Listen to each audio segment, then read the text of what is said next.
Who's not ready for Game 2 of the 2001 World Series? There's a big 6'10" guy in the middle of the field for the Diamondbacks. Surrounding him is defense. We'll tell you about them in a moment. Right now, the starting lineup for the New York Yankees, brought to you by Budweiser. Chuck Knobloch will lead it off in left field. Then it's Randy Velarde batting in the number 2 spot at first base. Derek Jeter hits third tonight. He's the shortstop. Bernie Williams cleans up. Nothing new there. Jorge Posada moves up to the number 5 position. Then it's Shane Spencer starting in right field, batting 6th. Alfonso Soriano hitting 7th. Scott Brocious bats 8th, and Andy Pettitte pitching and batting 9th for New York. And then there's Randy Johnson, a 21-game winner during the regular season. And so far in this postseason, 2-1 with a fantastic ERA. And vying to win his 4th Cy Young Award, and he could do it this year. He led the National League in earned run average with a 2.49 mark. He's 2-0 against the Yankees. He beat the Yankees when he was with the Seattle Mariners in 1995 in the divisional series. Around him defensively, there's only one change, and that's Danny Bautista out in center field tonight as Steve Finley, because Pettitte's making the start for the Yankees, takes a seat on the bench. Otherwise, it's Gonzalez and Sanders flanking Danny Bautista, with Williams, Womack, Counsell, Grace on the infield. Damian Miller catching Randy Johnson. One thing Randy Johnson will do tonight is slow himself down. Something he is conscious of. He is trying to make sure that he doesn't rush his pitches to the plate. His pace will be slower than normal. This broadcast also available in Spanish by utilizing the SAP button on your television as Randy Johnson makes his first World Series start. The first of the night to Knobloch. Strike one.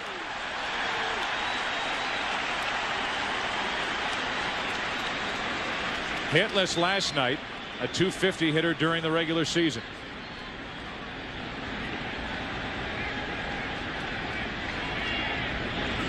Strike 2. 93-mile-an-hour fastball. He has a very good slider. Randy Velarde on deck. He'll play first base tonight. You mentioned the slowing down of Randy Johnson. Nobody has helped Johnson more this year than Curt Schilling, his teammate.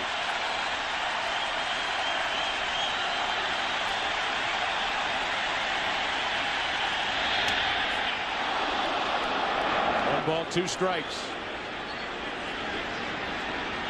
There's Curt Schilling. It's kind of 6 degrees of Kevin Bacon with Roger Clemens at the top of the pyramid, with how Clemens has influenced so many involved in this series.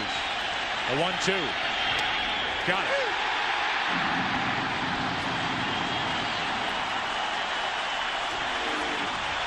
After 3 fastballs, the slider gets Knobloch. 372 strikeouts for Randy Johnson, 3rd all-time behind Nolan Ryan and Sandy Koufax in a year. Brings in Randy Velarde. 20 out of 46 lifetime against Randy Johnson, a .435 average. And he has had some postseason success against Randy Johnson as Tino Martinez hangs over the railing in front of the Yankee dugout. Ball 1. Velarde is the one who got the go-ahead RBI hit in the top of the 11th Game 5 of the division series in 1995 in Seattle, which set up the 2-run hit by Edgar Martinez in really what is still considered the most thrilling moment in Seattle Mariners baseball history. Not much of a swing. Randy Johnson. Mark Grace was pleased to get a 102-mile-an-hour fastball on the other end of that. 2 out. 2 check swings by the Yankees so far. One by Knobloch, who didn't make contact, and meet contact by Velarde. And there's that 102-mile-an-hour fastball to Grace. Might be his best fastball of the night. So Velarde in there because of his history against Randy Johnson. And like we talked about last night, you can have had success against Randy Johnson or against Curt Schilling. But at this stage in each pitcher's career, these are different pitchers than these Yankees have faced in years gone by. No question about it. 2 out, nobody on. Derek Jeter at the plate, batting in the number 3 spot. He is in a prolonged slump. With his work in the ALCS and his work last night, he is only 2 for his last 20.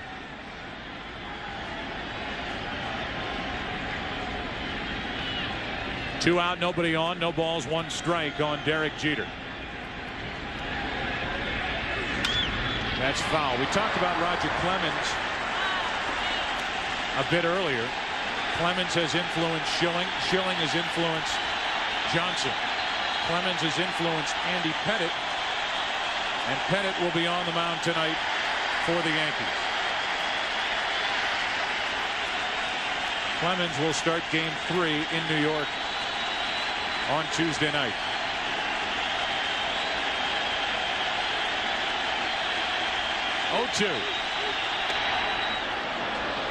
Ball and 2 strikes. 97 miles per hour.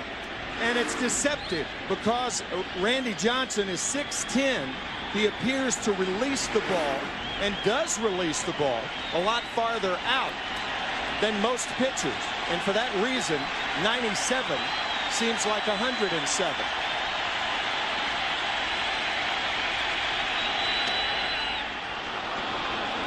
Two and two. You can see 95 miles per hour at the top of your screen in the Fox box. The count 2 balls, 2 strikes, 2 out in the inning. We're in the top of the first. Nobody on base.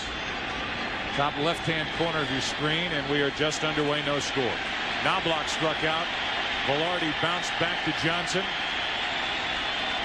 And it's a 2-2 count on Jeter.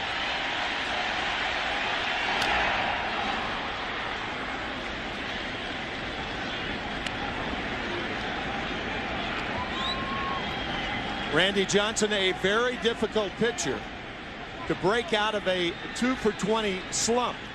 Derek Jeter only 2 for 17 against Seattle in the American League Championship Series. 0 for 3 last night. Got his hands full here.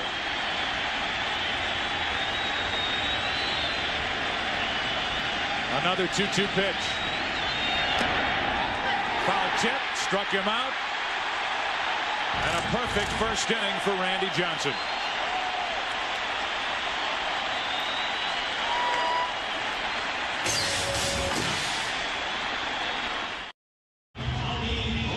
Andy Pettitte has his hands full here tonight, matched up against Randy Johnson. Here's the starting lineup for the Arizona Diamondbacks, brought to you by Budweiser. They lead it off with Tony Womack, the shortstop. Craig Counsell bats second at second.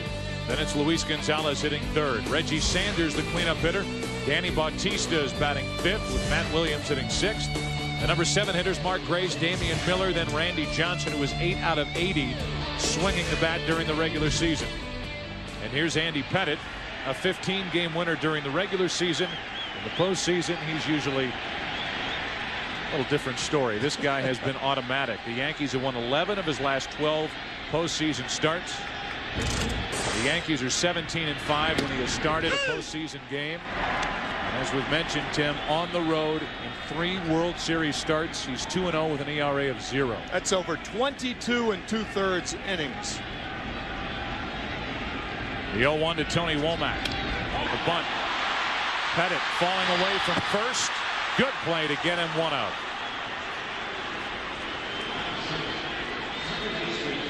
We have had 4 hitters hit tonight, and we've had the ball travel about 60 feet.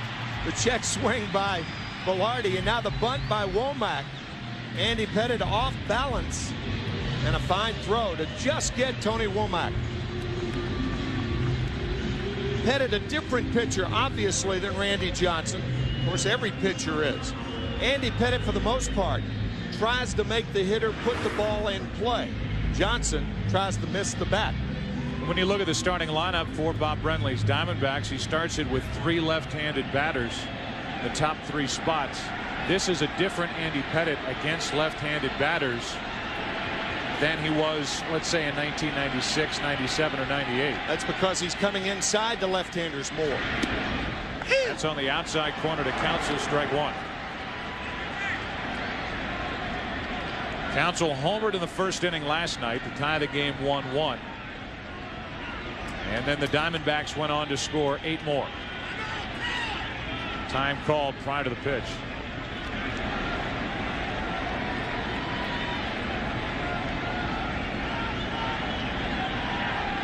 like Clemens, just peeking out from under the bill of the cap with that stare into his catcher Posada. And the 0-1 pitch.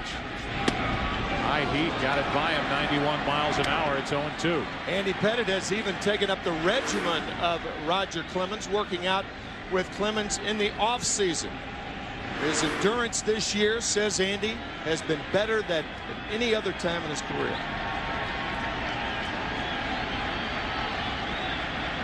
And 0-2. Counsell could not lay off the pitches up and out of the strike zone. 2 out. And we give you a look at the Yankee defense with Knobloch, Williams, and Spencer in the outfield. Brocious, Jeter, Soriano, and Velarde at first. Jorge Posada doing the catching for Andy Pettitte.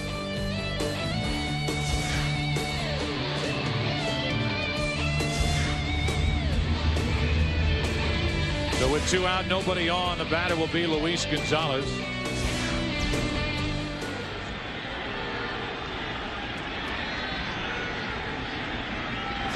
Strike 1, and Pettitte's throwing hard here in the first inning. We have not seen a lot of healthy cuts up to that point.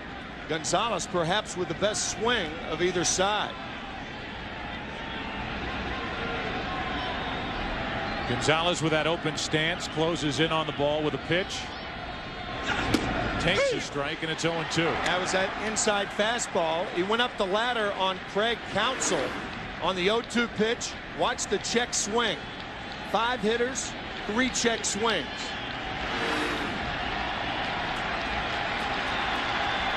Now an 0-2 to Gonzalez. How about this start?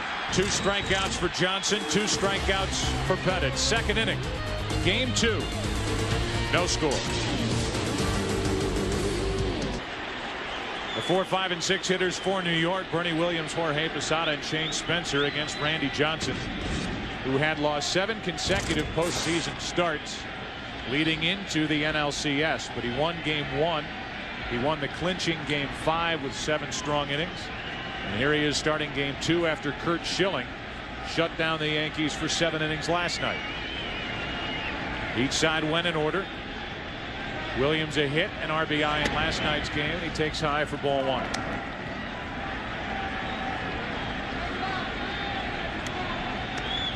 Not only a concerted effort, Tim, during the action for Randy Johnson during the half inning when he's pitching, but even warming up prior to the half inning. That's true. Randy Johnson is just taking his own sweet time before getting back up top and bringing another pitch. A lot of deep breaths and another check swing by Yankee batters. 3 in the first inning, and now Bernie Williams to lead off the second. Here's a 1-1 pitch. Slider for a strike, and it's 1-2. We used to just be able to say fastball slider with Randy Johnson, but that split fingered pitch makes it tougher on you analysts. Hasn't thrown it yet, but he mixes in about 10 or 12 a game.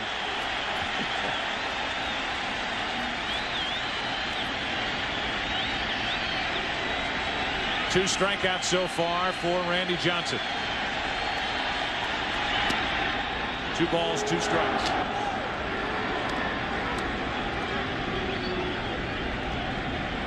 Jorge Posada waits to hit next. 12th postseason start for Johnson, first in the World Series.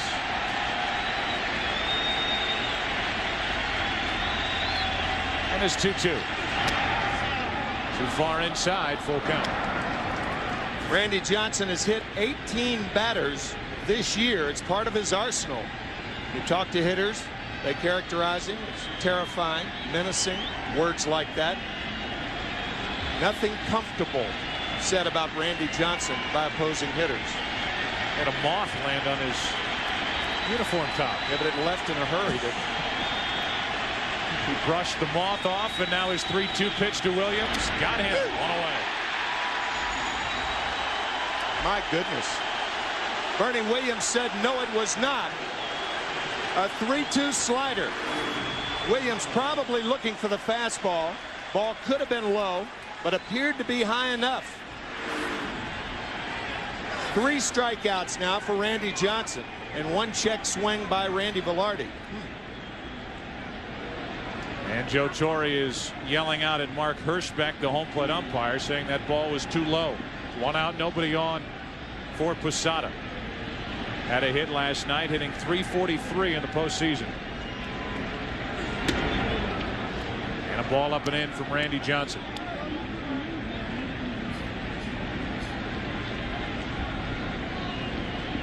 That look from a manager who has a 16-4 record during World Series play with this group. They lost the first 2 games back in '96 at home to Atlanta, then won the next 4. They ended up losing game 3 of last year's World Series to the Mets, and they lost here last night. That's it. That's too far outside. 2 balls and a strike. Johnson wanted that fastball, showing his disgust. You can see Damian Miller sitting outside, and the pitch was outside. Good call by Mark Hirschbeck. So a 2-ball, 1-strike count. 2-2.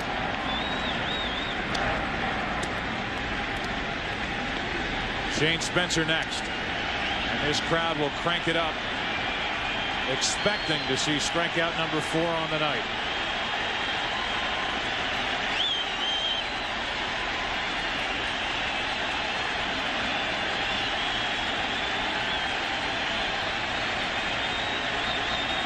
Number 4.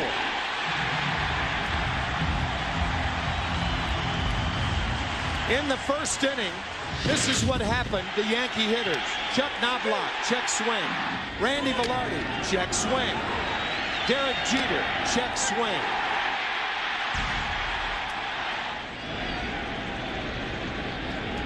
We've seen back-to-back strikeouts since then. 4 on the night for Randy Johnson, and Shane Spencer will dig in. Shane Spencer, who spent 8.5 years in the minor leagues before bursting onto the big league scene back in '98 with 8 September home runs and 10 down the stretch for that World Championship team. Gets a start against Randy Johnson, took a slider for a strike, and it's 0-1.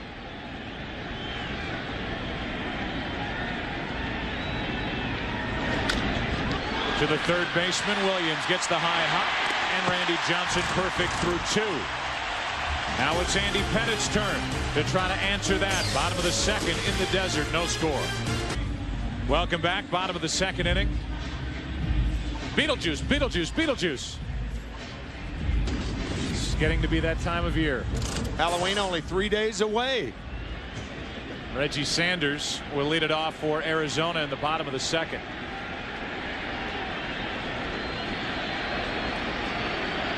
Andy Pettitte threw 8 pitches in the first inning. They were all strikes. Sanders last night 2 out of 3. And Pettitte looks like he's brought his good stuff here in the early going. Strike 1 on Reggie Sanders. I think with both pitchers, both managers are thinking with the way they're throwing, both Pettitte and Johnson, if you do get somebody on with nobody out, play for 1 run. Normally you don't bunt early in the game, but I think Joe Torre and Bob Brenly are thinking about that right now if they get in that situation. Andy Pettitte, his 23rd career postseason start. That's the first one out of the strike zone for the night. 1 ball, 1 strike. Because of that cut fastball that's down and in to right-handed batters, the left side of the infield must be ready. That means Brocious and Jeter. Pettitte mixing his pitches better. We talked about it earlier, and he slams the door on the running game. 49 pickoffs since 1996, the most in the majors. Cutter in on Sanders in the count 1-2. Yeah, if you hit that ball well, that pitch right there, if you hit it well, you're going to ground it to the left side. Posada setting up inside. Sanders swings through it. So 1 ball, 2 strikes. Now Posada sets up away. And Pettitte misses away. 2-2.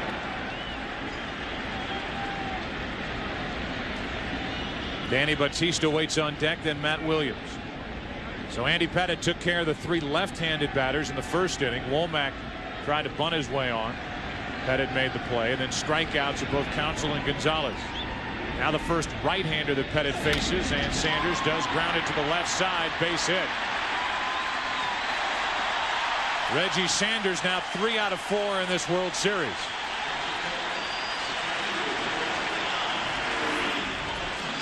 Sometimes it's because a hitter does not hit it hard that he gets to first. High chopper. Jeter had no choice, not with the fleet-footed Sanders. And now we'll see what Bob Brenly does with his base runners. You're not going to run off Pettitte. Sanders with 14 stolen bases on the year, but Pettitte with a devastating pickoff move. Only 16 times during the regular season did opponents try to steal against Andy Pettitte.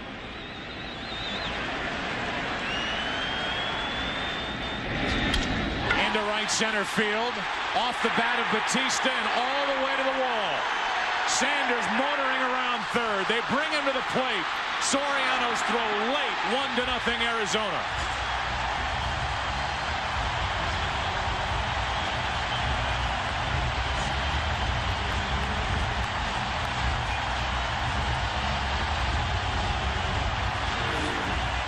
Rifled into right center field by Batista. Chris Spire, the third base coach, who was interesting. He had his left hand holding Batista at second base and the right hand waving Sanders around.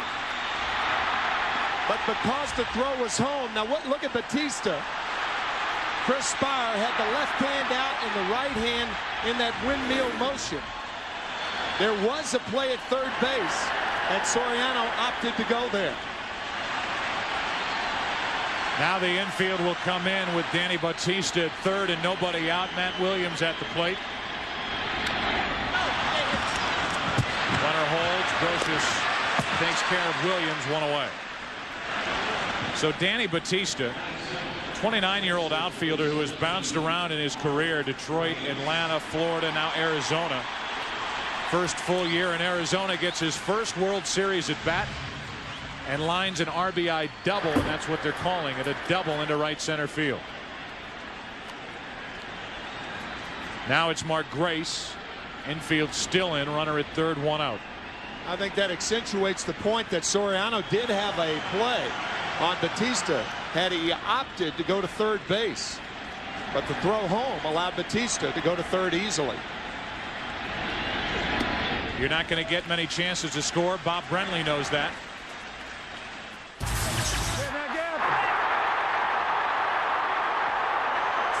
Send him.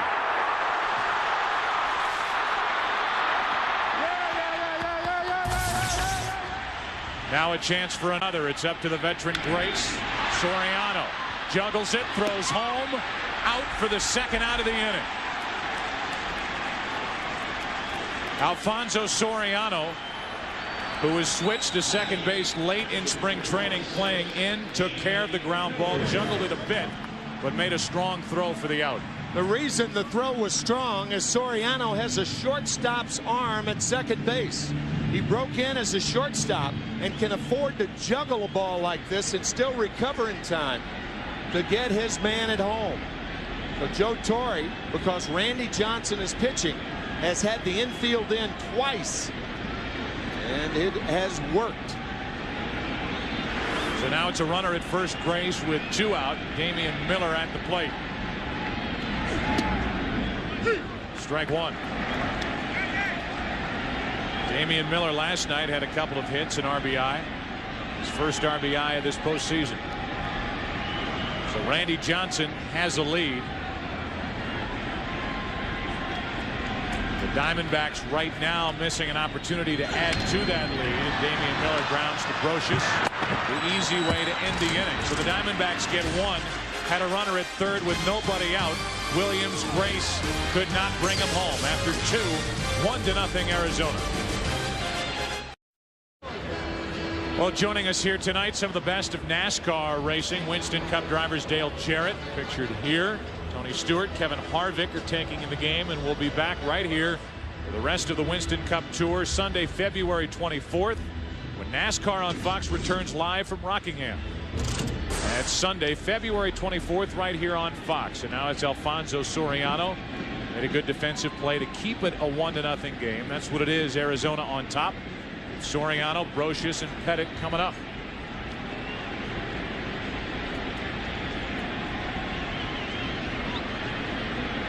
So far, no base runners for the Yankees, and not much in the way of contact. Strike one to Soriano. Normally, Bob Brenly would not have sent the runner in from third with the infield in, but with the bottom of the order coming up, Brenly considered it a good chance, and it's good baseball to do that. 1 ball, 1 strike on Soriano. Reggie Sanders with a base hit, an infield hit, scoring on the RBI double by Batista. We talked about this earlier in the postseason. Bob Brenly has said that Batista's kind of been his good luck charm. Every time he puts him in the lineup, he either makes a big catch, he makes a big throw, he gets a big hit. The way Randy Johnson is pitching, that hit, that run might stand up for a while. As the count goes to 3-1 on Alfonso Soriano. This is the first time, the 7th hitter for the Yankees, that a hitter knows what's coming. Alfonso Soriano knows he's going to get the fastball right here. And he fouls it back. 94 miles per hour. And it's a full count.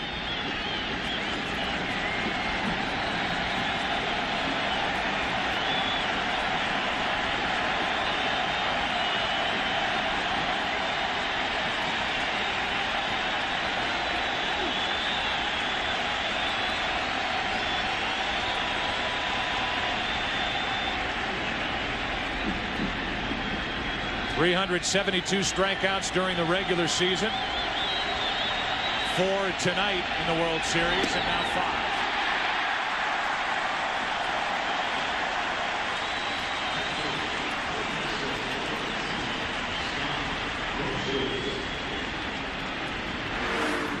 5. If he keeps throwing like this, nobody's going to get a hit. About as overpowering as you can be, and that's what we talked about earlier.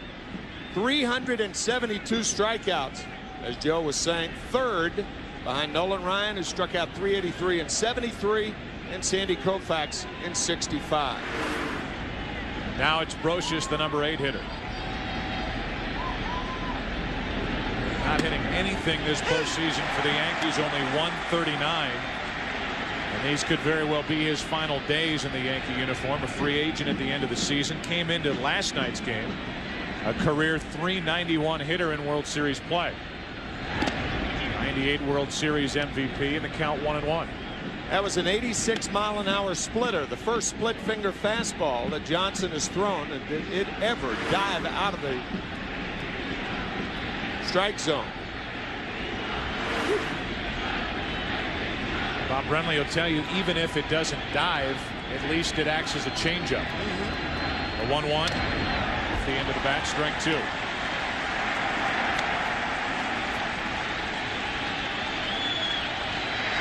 You get the feeling we might be digging into history books here before the end of the night. We were talking between innings about the stuff he has shown so far. Off the hands, a defensive swing, and the count still 1-2. Randy using the glove, pointing to himself, saying, "My fault. That was a hanger." Really the worst pitch that Randy Johnson has thrown so far. Got under the slider. A 1-0 Arizona lead. 1 out, nobody on here in the 3rd inning. 2 out. Used to be just fastball slider for Randy Johnson. Now it's fastball slider splitter. Here's Randy Johnson talking about the split fingered pitch. It's great when I have a good slider and a good fastball on the same day, but some days I may only have a good fastball, my slider's just not quite there, so it's easy for a hitter to sit on my fastball and just let my slider go by. But now if I can throw my forkball or split or whatever they want to call it, and I can throw it for strikes, maybe throw it 5 or 6 times in the game. At least I have a hitter going back to the dugout saying, hey, he's throwing something different. The unenviable task for Andy Pettitte. Throws left, bats left, has 1 career hit to his credit, matching up against Randy Johnson. The ball has not left the infield, and Johnson is 1 pitch away from strikeout number 7. Terrifying stuff. My goodness.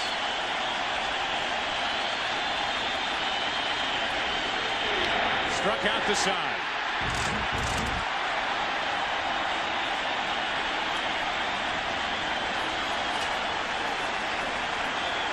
He got Soriano. He got Brocious. And he gets Pettitte. Bottom of the 3rd, 1-0 Arizona.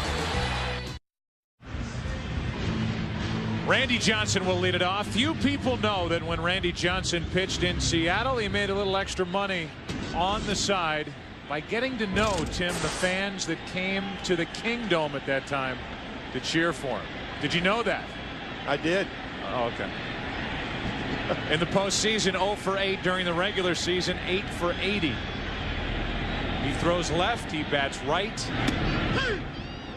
He is the anti-Eddie Goodell. Let it suffice that he throws left. He swings right. Swings right. 8 for 80 on the season. No balls, 2 strikes. When you're Randy Johnson, you don't care about your hitting. You care about your at-bats.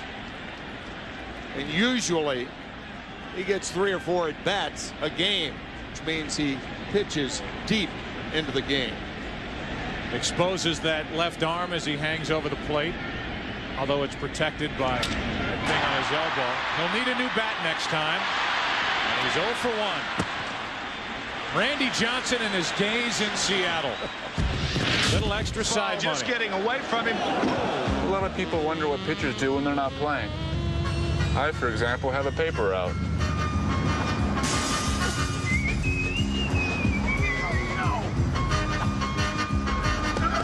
Obviously, it's not for the money. I guess I just like people. The lovable Randy Johnson. Unless you're in the batter's box trying to get a hit against him. 1 out, nobody on here in the 3rd inning, and Tony Womack steps to the plate. Tried to bunt his way on his first time up, and Pettitte made a good play off the mound to get him. Hitting only .214 in this postseason. Still has one of the more thrilling swings for the Diamondbacks in this tournament back in the division series. Game 5, the 9th inning flare into left center field to bring home Danny Batista and propel the Diamondbacks into the NLCS. His only RBI in postseason. A 1-1 on the outside corner, 1-2.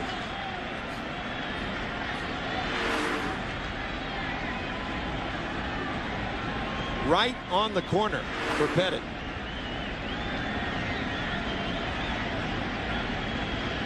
On 1-2. Womack laid off.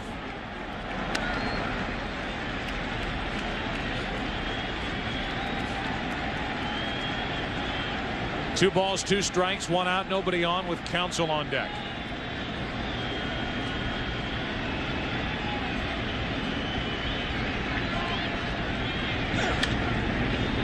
Little pop up, Brocious just out of his reach.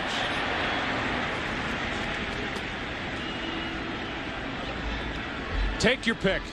Who's more fierce? The matchup of tonight's game. Pettitte peering out from under the bill of his cap, or does the look of Randy Johnson intimidate you more? I'm asking you. I think both. I know that. I know. I think both. It's not the glare of Johnson. It's him basically handing the ball to the catcher when he's on the mound. It's Pettitte's stare, and it's Pettitte's pitch that strikes out Womack. 2 gone. Well, you saw 2 swings by Tony Womack. The foul ball, and now this one. And this is a result of Andy Pettitte coming inside. Andy didn't do that the first 3 years he pitched. And a left-handed hitter has got to have the fear of a left-hander coming inside to be effective. Counsell had some terrible swings against Pettitte back in the first inning, eventually struck out. Pettitte has had no trouble with the left-handed batters. Womack, Counsell, Gonzalez, Grace. The back-to-back right-handers got him in the second inning. A hit by Sanders, an infield hit, and an RBI double by Danny Batista into right center field. Took third on the throw to the plate. Here's an 0-1 to Craig Counsell. 0-2. The Yankees in the fourth inning will have the top of the order. Knobloch, Velarde, and Derek Jeter. If anybody gets on, Bernie Williams.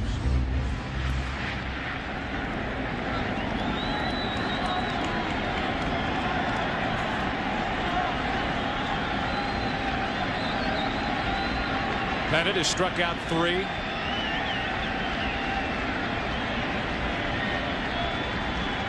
And is 0-2.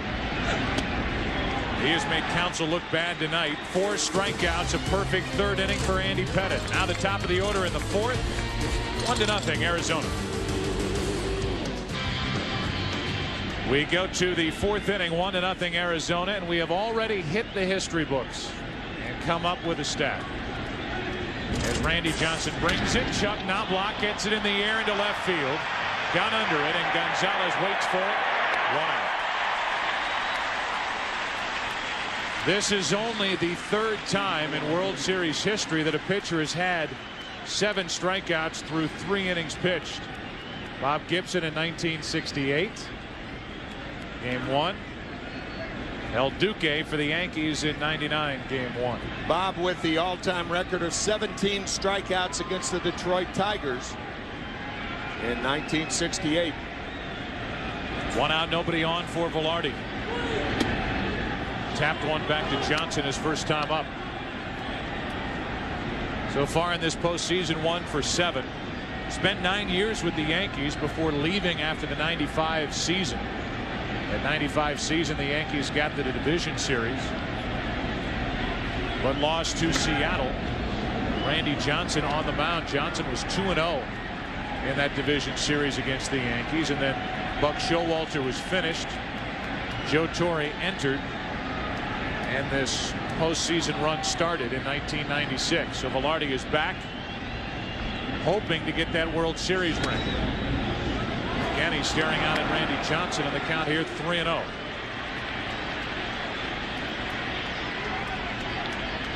First time that Randy Johnson has run a 3-0 count to a Yankee hitter.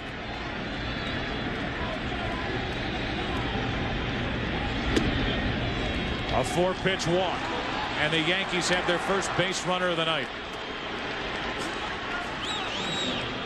Let me count the ways of the 7 strikeouts. Check swing to Knobloch. Jeter on a foul tip. Bernie Williams called third strike. Posada swinging. Soriano swinging. Grossius taking. Pettitte taking.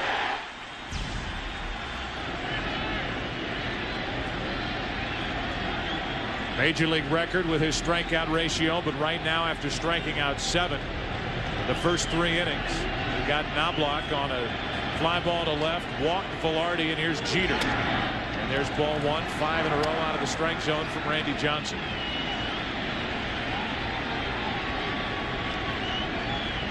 Jeter struck out his first time, 2 of his last 21.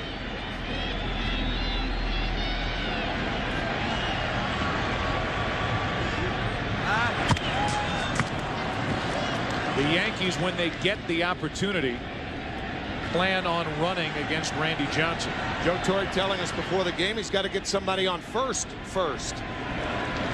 can't run from home plate. No. You got to get somebody on, and Velarde is on with a 1-out walk. To the left side, Womack to Counsell. 2 out.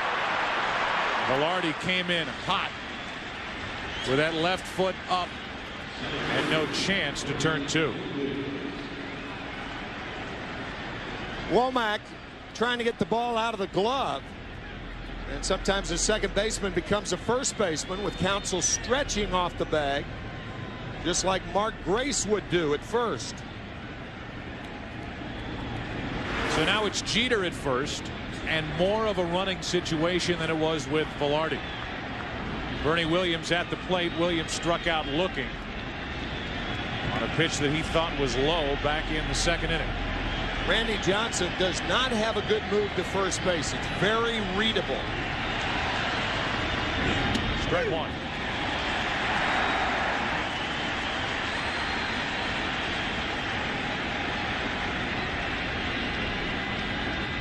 We mentioned that opponents tried to steal 16 times against Andy Pettitte during the regular season. Over twice as many against Randy Johnson. 34 stolen base attempts. 1 ball, 1 strike. And then there's Derek Jeter, who I know you believe is, if not the best, one of the best base runners in the game. Yeah, I think step for step, he's the best base runner in the game. He was tagged out, other than caught stealings last year, twice. Too far inside. 2 balls and a strike on Williams. In 160 games, tagged out at second, third, or home. His instincts are remarkable on the bases. Is he running here with a count of 2-1? He's on his own, says Joe Torre. If he gets a good jump, yes. Not going, and strike 2. Not only not going, but rather stationary over at first base. 2 out, 2-2. Not a good base running situation, because if the next pitch is a ball, then Jeter runs automatically.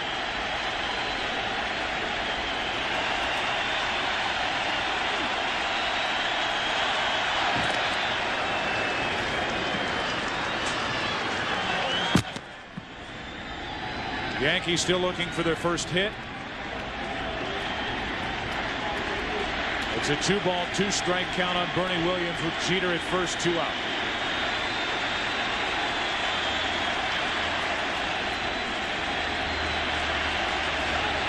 Runner goes, and the count stays 2-2. There's some managers that will put a runner in motion like that. In my view, right there, it's not the running situation unless the runner at first gets a good jump. And Jeter had one then.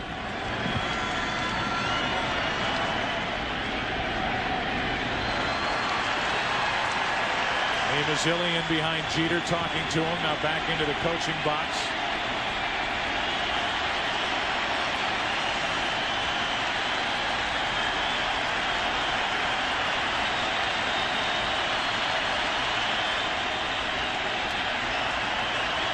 Time called at the plate.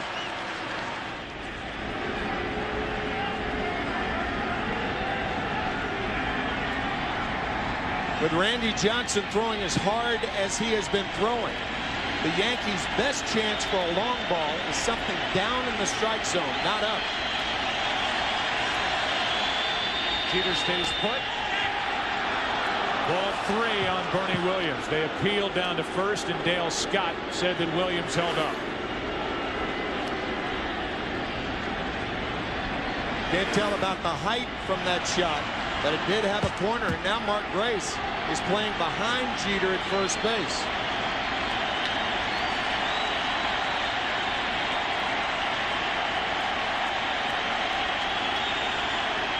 Bernie Williams with 16 career postseason home runs.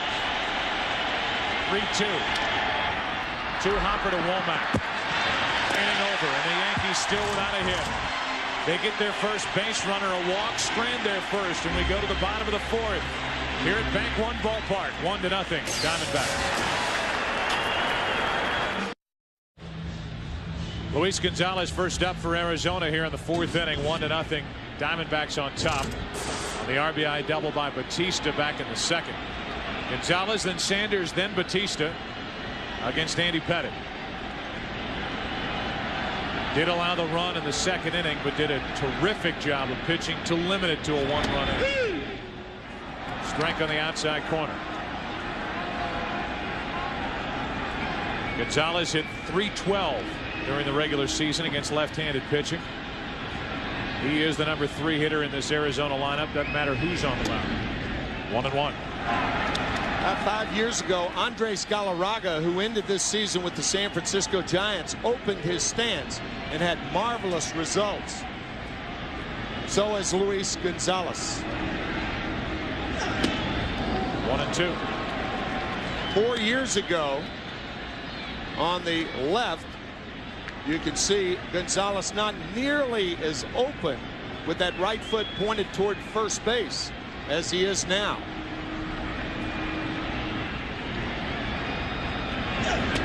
2-2. A guy that if you asked Andres Galarraga who was the one who helped you open your stance, which led to Gonzalez doing it as well, as Don Baylor. Yep.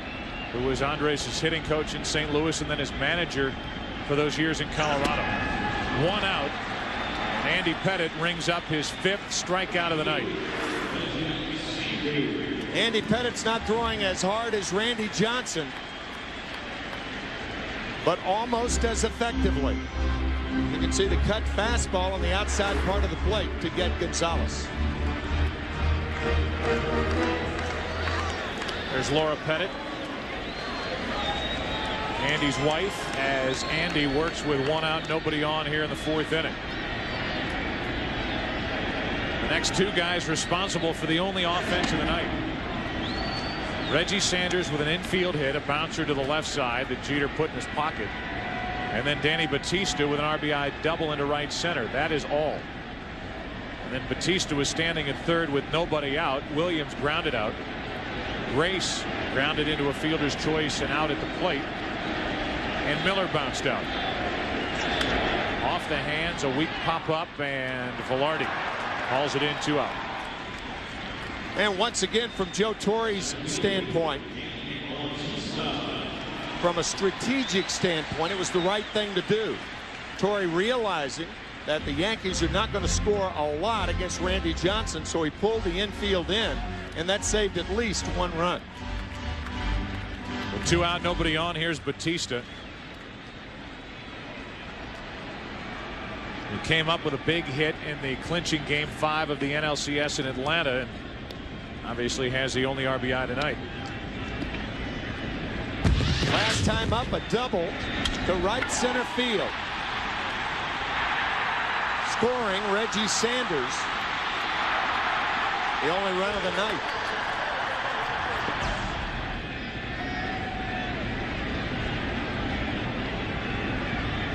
A career .294 hitter against Andy Pettitte takes the ball down and in. Normally the grounds crew will come out after the 5th inning and drag the infield. I don't think they need to do that tonight. They can work in the on-deck circle, the area in front of the dugout, the area outside of first base where hitters turn and go back to the dugout. That's it. Will pop up behind the plate. It'll get out of play. 1 ball, 1 strike. Some lonely baselines tonight. So the Yankees, when they started this postseason run in '96, whether it's been Maddox and Glavine or Glavine and Smoltz, any combination of the top 3 for Atlanta, or Kevin Brown and Sterling Hitchcock, or Hampton and Leiter, whatever 1-2 punch you want to talk about that the Yankees have had to face from '96 through 2001, it has never been like Schilling and Randy Johnson. No. Not only with reputations and tradition, but pitching the best baseball of their careers. For as good as the 2 were during the regular season and the postseason, they've been phenomenal. A 6-1 combined record with a 1.24 ERA and 4 complete games. Schilling has 3 of them. Combined 58 innings, 66 strikeouts. That's into tonight, and that's against the Cardinals, the Braves, and the Yankees last night. 1-2 pitch. Little pop up into right. Soriano. And the Diamondbacks go in order. All pitching so far tonight. 1 RBI. It belongs to Batista. 1-0 Diamondbacks after 4. Back after this from your local Fox station. Randy Johnson trying to protect a 1-run lead, 1-0 Arizona. 5th inning, Posada, Spencer, Soriano against Johnson, who has struck out 7, walked 1, allowed no hits. And a slider slips into the strike zone for strike 1. Slipped and swept. That sweeping slider that starts off the plate away and breaks late. 1 ball, 1 strike on Posada, who struck out his first time up. 38-year-old left-hander Randy Johnson, following the 34-year-old Curt Schilling to the mound. He won game 1. Posada with the first hit of the night for the Yankees goes the other way, and New York has its leadoff man on. Right now, with the tying run on and nobody out in the 5th inning, it's Shane Spencer.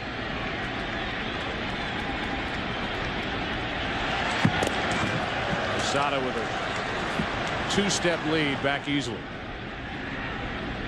Not a running situation for the Yankees. Posada a slow runner at first base. Didn't want to hit and run against Randy Johnson anyway. It's too hard to put the ball in play on the ground. Inside for ball 1.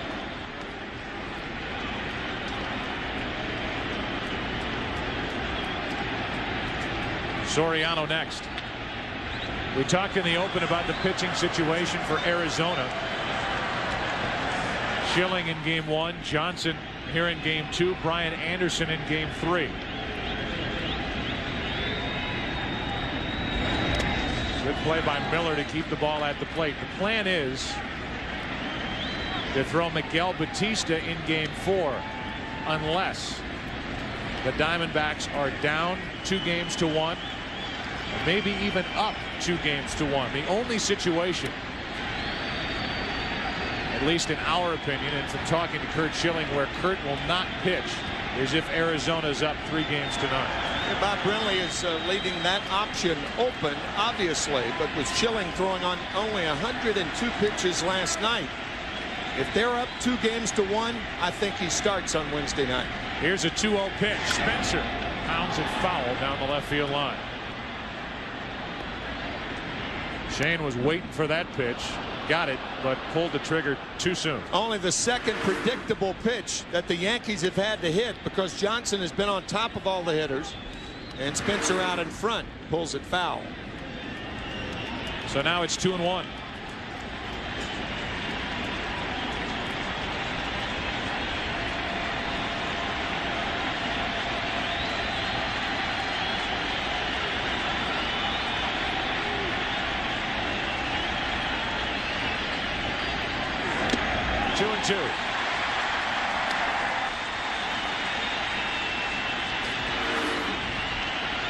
When a hitter goes from 2-0 to 2-2, the advantage goes back to the pitcher.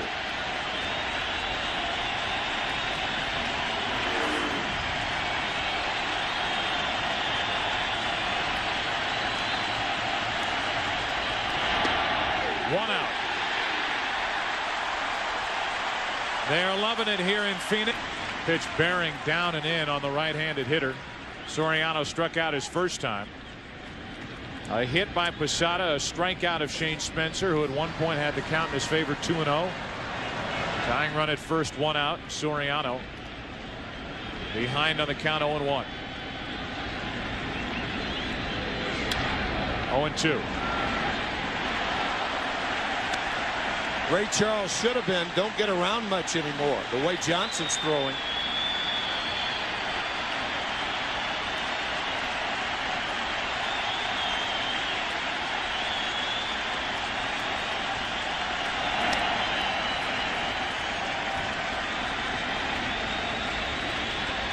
Top of the 5th inning.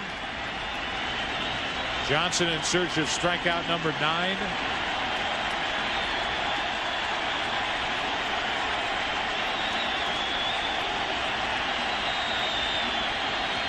And Randy doing what we talked about early, slowing it down. Gets a new baseball. Takes his time between pitches. Now he's ready. Soriano with an awkward swing, but an effective swing to get a piece of that pitch. Still 0-2. Sweeping slider off the plate. So Soriano fouled the fastball back to the right side and pulled the slider in off the plate to the left side.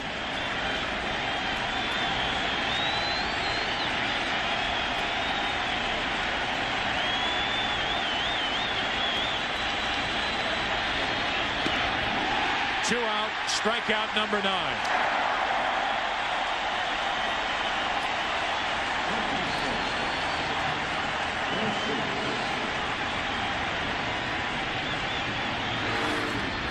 Up and away to Soriano. You have both sides of the plate to protect if you're a right-handed batter. With a ball coming in 95 miles an hour. The slider not that much slower. Randy Johnson struck out 20 on May 8th here against Cincinnati. It was an 11-inning game. He was gone after 9 in an eventual 4-3 Arizona win. Brocious lifts one into left field. Gonzalez there. And we are halfway through game number 2 of the 2001 World Series. From the Diamondback side, so far a series dominated by Arizona pitching. Bottom of the 5th, 1-0 Diamondback. A record high of 98 degrees. It's Sunday, October 28th. It's game 2 of the 2001 World Series, and it's Matt Williams leading off for Arizona in the bottom of the 5th. The Diamondbacks up 1-0. Foul. Desert air, Joe. You'd think the ball would be carrying, but nobody knows. The Yankees have hit 2 balls out of the infield, both fly ball outs. And the Diamondbacks, meanwhile, have hit 1 ball out of the infield. That was a double to right center by Batista to drive in the only run of the game.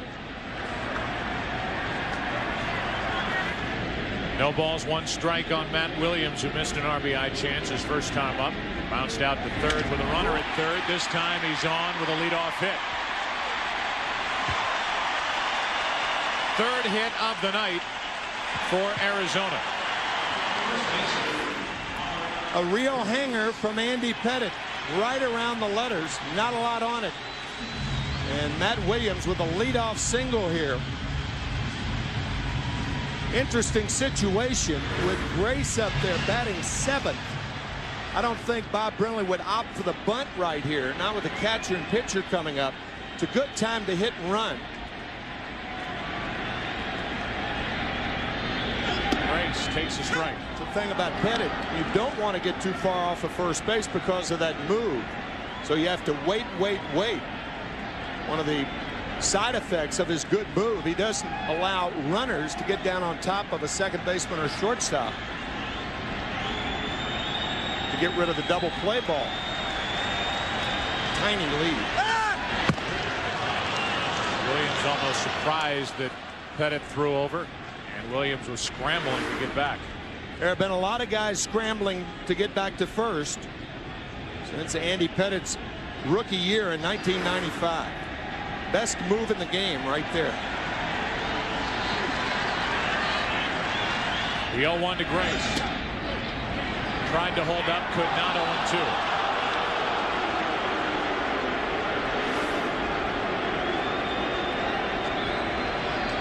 So with 2 strikes on Mark Grace, for the most part, unless it goes 3-2, you're not going to send the runner. You can see from that replay that Mark Grace had his back foot actually out of the batter's box.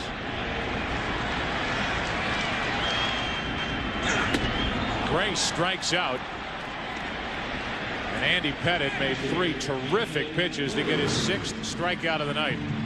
Well, we have seen some funky swings tonight.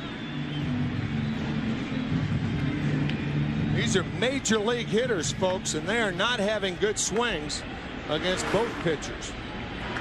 So now it's Damian Miller who's 0 for 1 with a pitcher Randy Johnson on deck as Pettitte tries to work around a leadoff hit by Matt Williams. And he throws over. Williams, who had a small lead his first time, now has, what do you give him, 7-8 inch lead? He was off about a foot when Andy Pettitte threw over there the last time.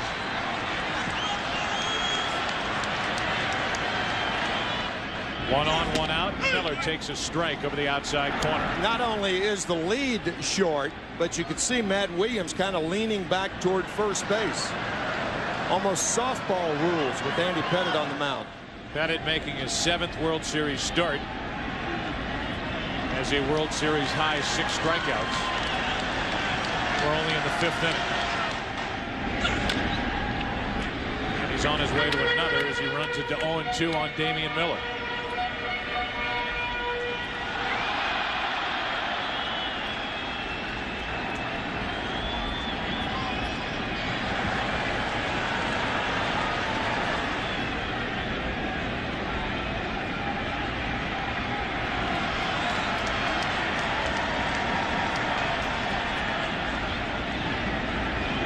The 0-2 to third, to second, to first. 5-4-3 double play to end the 5th inning. We go to the 6th. The Yankees will have Pettitte to start it. They trail 1-0. Right after the war, Army had 2 running backs, Blanchard and Davis, inside outside, and tonight Randy Johnson has been Mr. Outside, Mr. Inside. Inside to Soriano, then away, fouled off away. Back inside. Back away to Getty.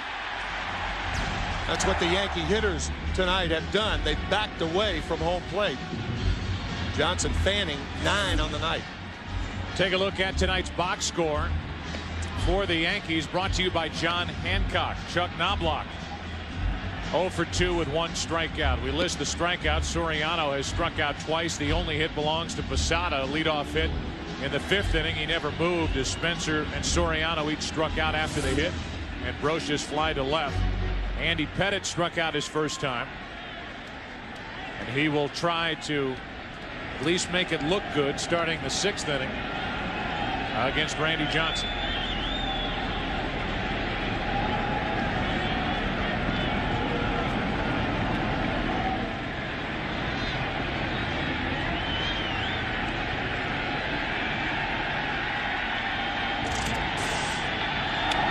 Bunt attempt. Matt Williams with a bare hand pick up and throw, 1 out. Good effort, good try by Pettitte, but Matt Williams equal to the task, 1 away. Matt Williams very deliberate with this throw to first base, knowing that Andy Pettitte has not run the bases, so why hurry the throw? Bare hand pickup, nice play.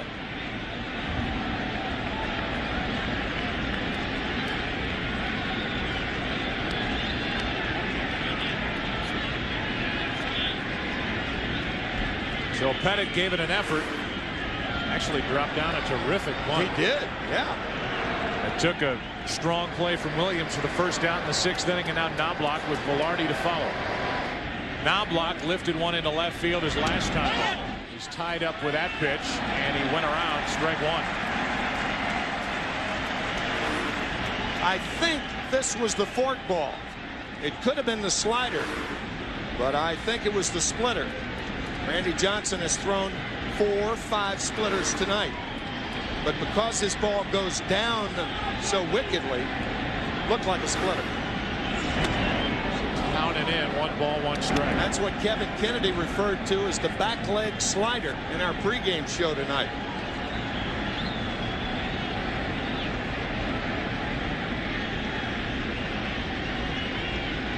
The Yankees have 1 hit, 1 walk. Knobloch with a 1-1 pitch, pops it up. Behind the plate, Damian Miller did not make the catch as it glanced off the screen. Bob Brenly's going to argue, but you could hear it. I could at least hear it through the headset as that ball came back, hit off the backstop, and therefore Miller trapped it. Yeah, I think from Bob's view in the dugout, he saw Damian Miller catch the ball cleanly without realizing that it hit higher up on the screen. That's a clean catch right there. But as home plate umpire Mark Hirschbeck says, it hit the screen higher up. So Brenly came out to argue. Damian Miller didn't argue at all. Nope. And the count's 1-2 on Chuck Knobloch.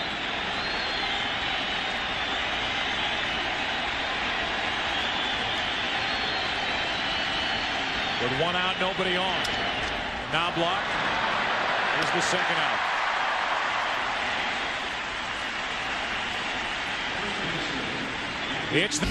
With 2 out, nobody on. The batter is Randy Velarde. In the lineup because of his history of success against Randy Johnson. 20 of 46 coming in. He's 0 for 1 with a walk tonight.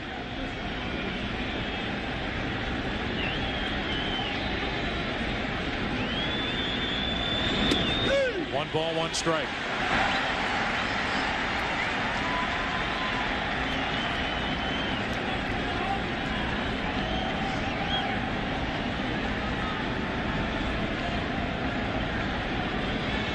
Velarde started the season in Texas, ended with the Yankees, picked up on the 31st of August.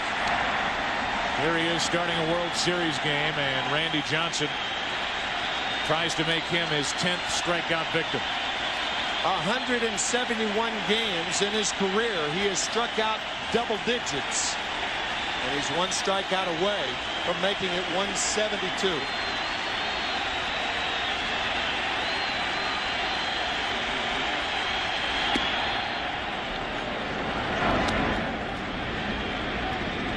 Two balls, 2 strikes.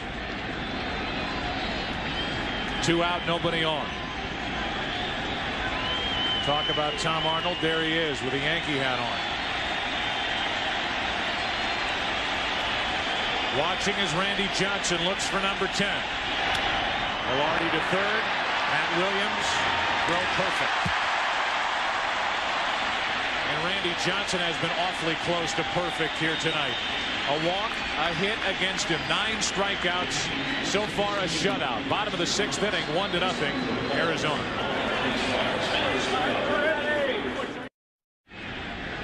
Randy Johnson first up for Arizona. Bottom of the 6th inning, 1-0 Diamondbacks. Johnson broke his bat, grounded out to short. His first time up. It's out of play for strike 1. Johnson has got a little better every season since joining the National League. Traded to the Houston Astros from Seattle July 31st of 1998. Carlos Guillen, John Halama, and Freddie Garcia going the other way. And he signed with Arizona prior to the '99 season. He's won the last 2 National League Cy Young Awards. And he has one of the most awkward swings in the history of organized baseball for strike 2. I think even Randy would laugh at that one.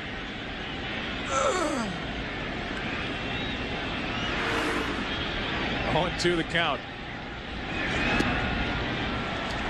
1 away.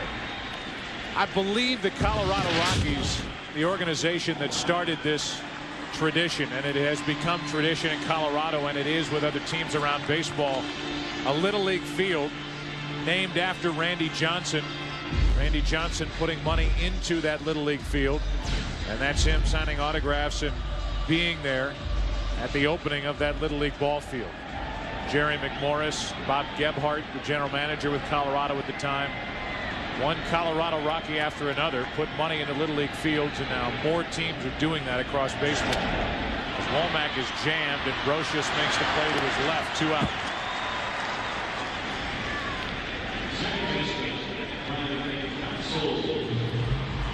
How about the box score for the Arizona Diamondbacks?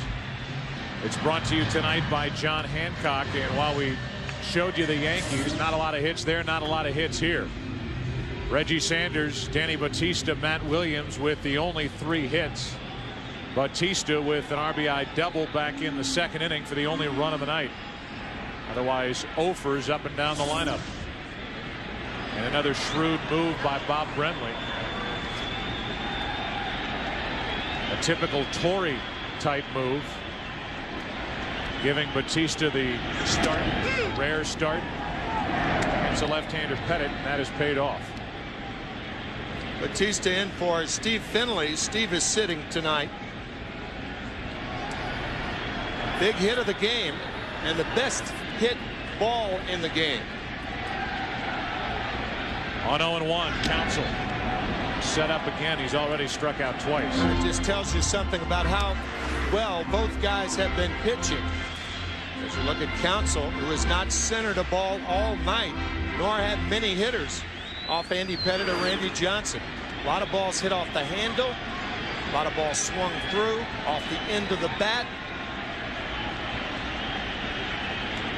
Look at that ratio. Man. 48-9 strikes to balls, and now the 0-2. Worth it there on 0-2. 1 ball, 2 strikes. So 5 out of 6. Every 5 out of 6 pitches Pettitte has thrown has been a strike. 2 singles and a double allowed, no walks, 7 strikeouts. 2-2.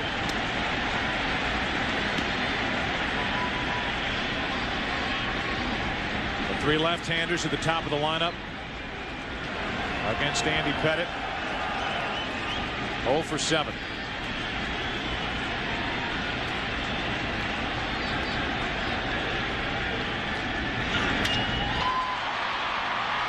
For 8. Counsell grounds out. First time he's put the ball in play, and we go to the 7th inning. Randy Johnson back to the hill with Jeter, Williams, Posada coming up. Back after this from your local Fox station. There have been a grand total of 5 balls hit out of the infield tonight as we move to the 7th inning of Game 2. The Yankees down 1-0 trail Arizona, and Randy Johnson 1-0 as Jeter leads it off. Yeah, the Diamondbacks have 2 base hits out of the infield, and the Yankees have 2 outs, fly outs, and the only hit by Posada. Remarkable. First pitch of the 7th inning. Jeter up there ready to swing. Got a pitch up and out over the plate, fouled it back, strike 1. Jeter has struck out tonight, bounced into a force out. Williams and Posada will follow. Randy Johnson gave up 19 home runs during the regular season. He's given up a couple in the postseason. 1 to Julio Franco and 1 to Albert Pujols, the rookie for St. Louis, in Game 2 of the division series. And Joe, we talked about Derek Jeter earlier. If he gets a ball down, that's the ball. That's his home run pitch. Down and in. That caught the corner. Not according to Jeter in the count 0-2. This pitch belt high on the inside corner.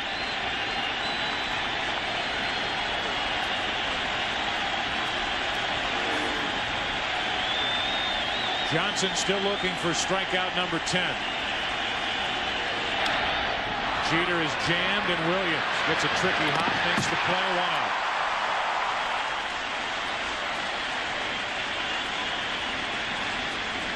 With Bernie Williams coming up, we ask you to go to MLB.com to bid on a special autographed and game-used items currently up for auction to benefit the Disaster Relief Fund. MLB.com. 1 out, bases empty, and Bernie Williams 0 for 2 steps in.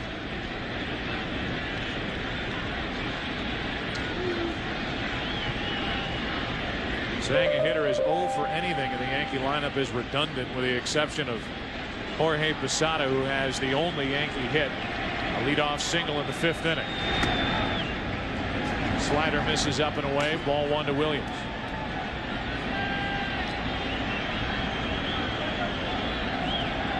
Bernie Williams, 26 home runs during the regular season, 3 this postseason, and 16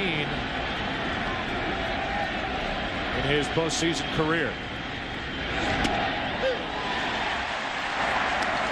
Just pounding the inside corner. 1 ball, 1 strike. The biggest home run for Bernie Williams this postseason was the home run off Arthur Rhodes of Seattle to tie it. That was the same game that Alfonso Soriano hit the 2-run home run to win it for the Yankees. Game 4 of the ALCS. Too low, 2 balls and a strike.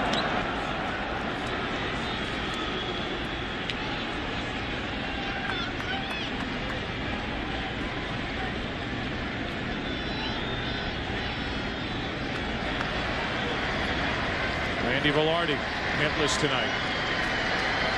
Yankees are stocked from the left side with their bench tonight with O'Neill, Martinez, and Justice. Randy Johnson is not slowing down with one out here in the 7th inning. 2 balls and a strike on Bernie Williams. 2-2. And Williams hot about that call. Williams called out his first time up on a similar pitch. That was certainly high enough.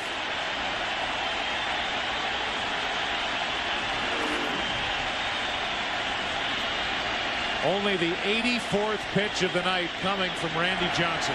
Not only the velocity, but the quality of the pitches, the location, extraordinary. To third, Williams to his left. 2 out.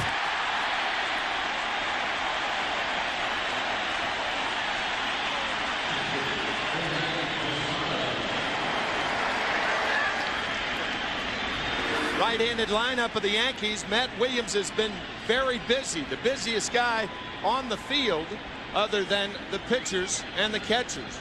5 assists for Matt Williams this evening. Bob Brenly not guarding the line in that situation, and Randy Johnson gives you that luxury. He throws the ball so hard that few right-handers can pull him down the line. Posada now with 2 out, nobody on. Jorge, the only hit for the Yankees, a leadoff hit in the 5th. Slider for a strike.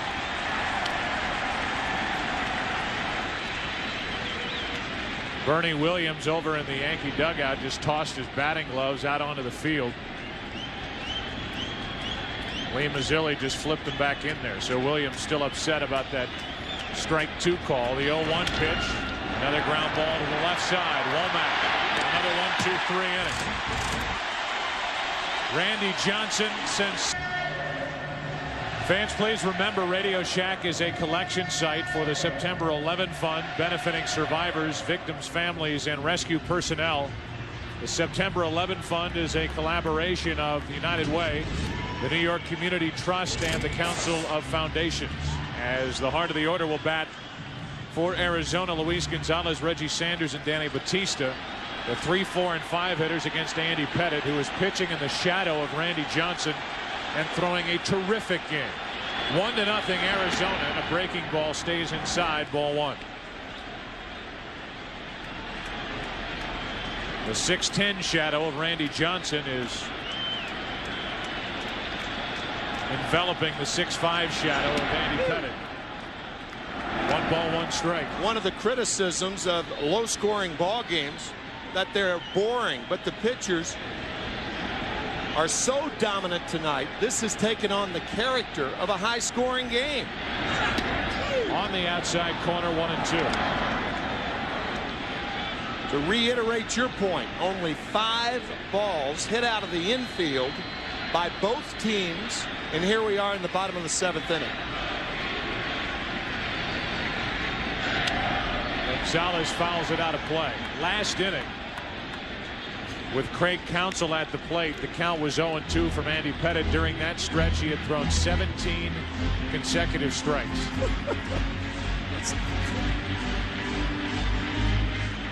And it just shows you how good his stuff is for pitchers that are on the plate all night, that he has allowed only 1 run on 3 hits. Meanwhile, the Yankees, no runs on 1 hit. Only 12 pitches out of the strike zone all night. And Gonzalez is hit by the pitch. Caught him on the hand to the wrist. And Gonzalez, we already talked about how he starts with that open stance and kind of strides into the pitch. Literally walked right into that one. We also talked about Andy Pettit. The reason he's been successful against left-handed hitters this year compared to other years, he's been coming inside.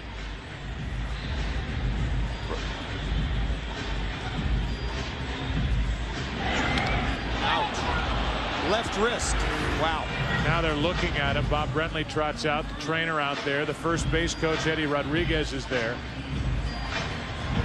And that ball hit his wrist. You could hear it clearly.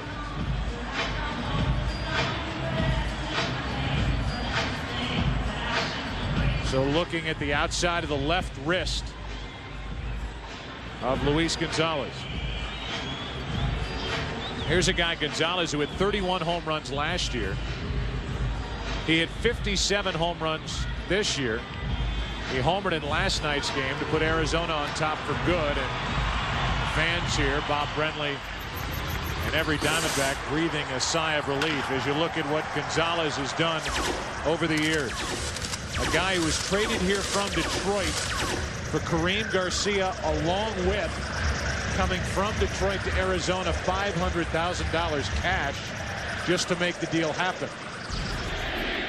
And he is getting better and better. Reggie Sanders with Reggie Jackson watching from the seats. They chant Reggie, Reggie here in Arizona as Sanders digs in, one on, nobody out. I don't think Bob Brenly would be bunting here either.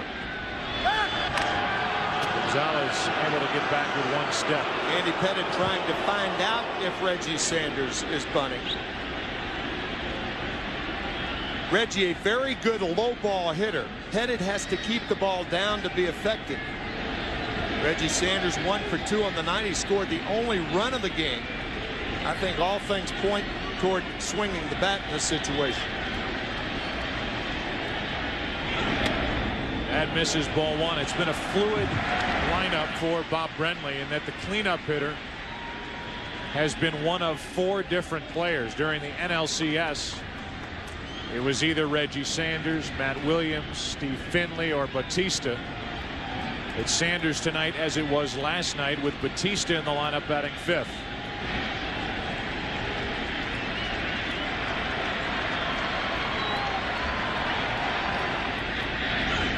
Atypical that a team that would play this deep into the postseason would have a changing cleanup hitter from game to game. That's an interesting thought, Joe.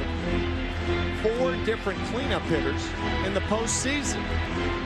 You would think somebody has established himself in that spot over the course of the season, but not so for the Diamondbacks.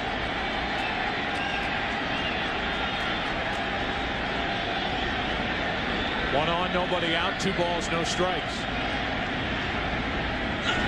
To third. Roches had trouble getting it out of his glove. High throw and safe is Sanders. 1 on, 1 out.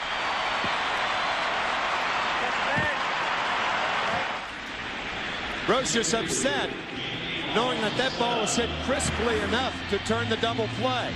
But that little bobble momentarily, and Soriano's throw is high. Credit Luis Gonzalez with a hard slide, forcing the throw up. There's the bobble, and watch the slide by Gonzalez. That forces the high throw, makes Velarde jump, and Sanders is safe. So it's 1 on, 1 out as the Yankees miss a chance to turn a double play after a night last night that was atypical Yankees in the postseason. Committing the 2 errors, allowing 5 unearned runs.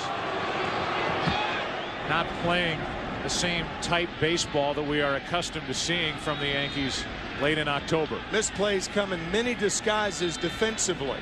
No error given on that play, but clearly Roches turns that double play more often than not.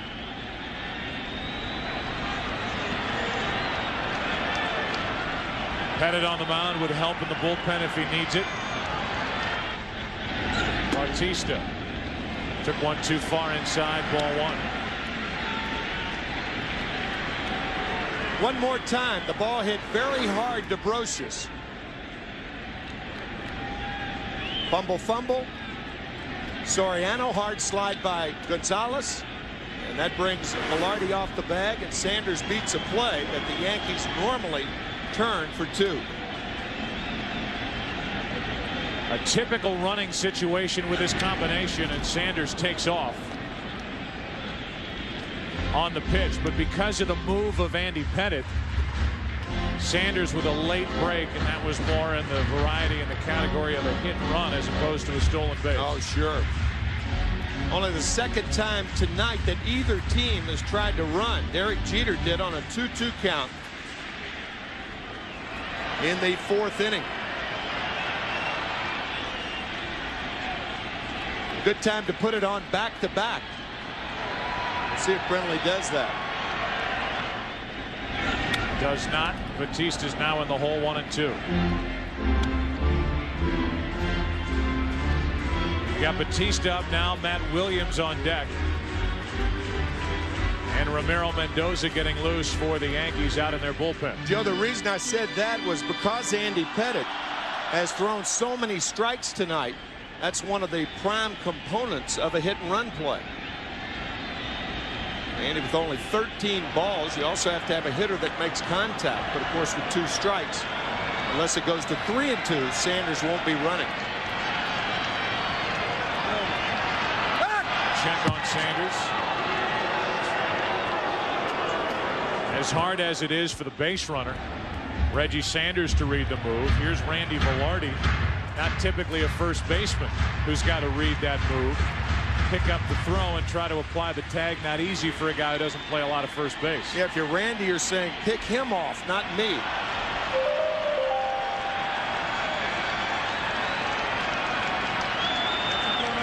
1 ball, 2 strikes. Sanders not running, and Batista grounds it foul.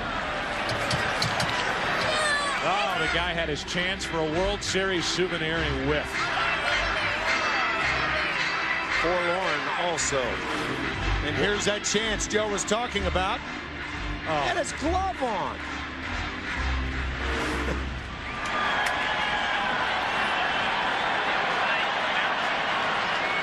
Security guard saying the same thing. You bring the glove and then you don't make the play. I can't help you.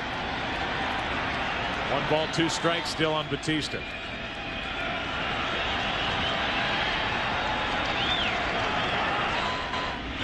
Up the middle, off Pettitte. Too short, base hit.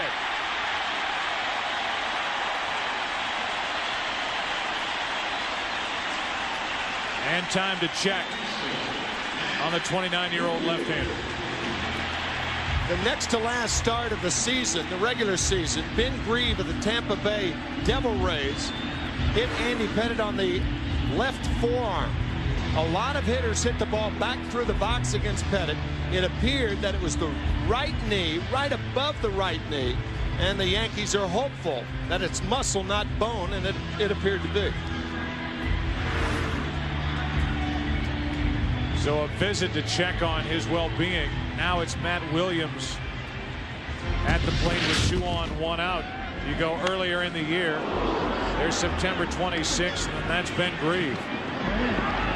Pettitte had to leave that start after getting hit right above the pitching elbow.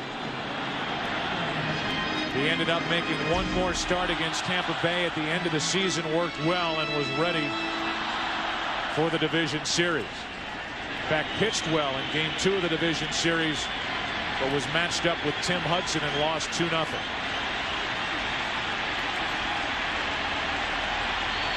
Won twice in the ALCS, trailing here in the World Series. Matt Williams takes a strike. Runners on at first and second, 1 out. Reggie Sanders and Danny Batista, the same 2 responsible for the only run of the night. Remember the missed chance on the double play ball hit by Reggie Sanders. See if that comes back to haunt the Yankees. It does. Goodbye, Matt Williams, 3-run homer, 4-0 Arizona.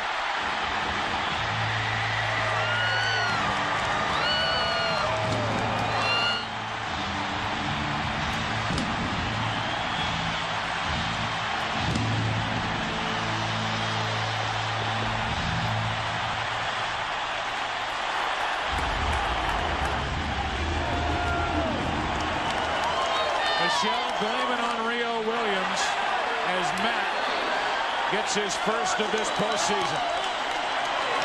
That movie made in 1984. If it were made today, it'd be Blame It on Pettitte. They were booing him in the division series. Now they're standing for him in the World Series. Man.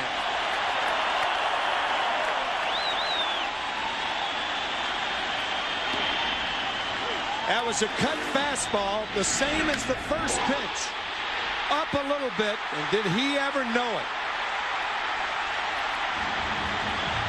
Crushed into left field. Now Grace grounds to second. 2 out in the inning.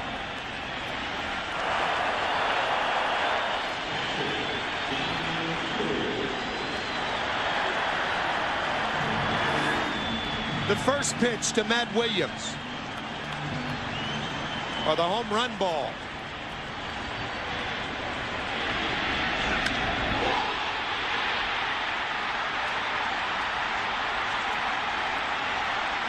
The night of so many terrific pitches from Pettit. He flips a mistake to the plate, and Matt Williams was waiting for it.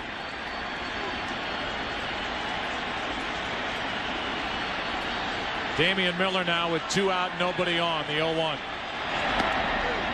0-2. Getting ready to say, prior to that pitch to Matt Williams, they went out to check on Pettit to see if he was okay after he was hit. And the ball back up the middle by Batista. Miller strikes out. They had Ramiro Mendoza ready in the bullpen with a right-handed Williams coming up.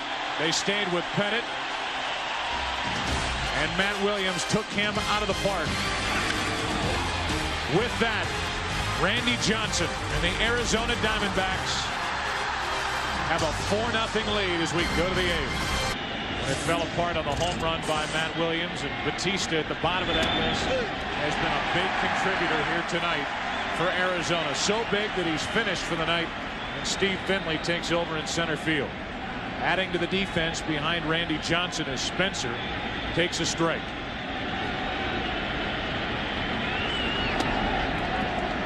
One ball, one strike.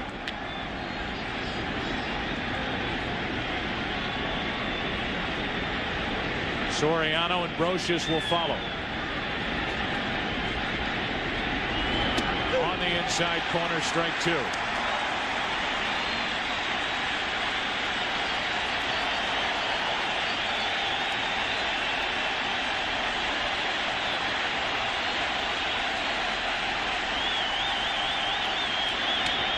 To the right side and through. A base hit. Spencer on to start the 8th.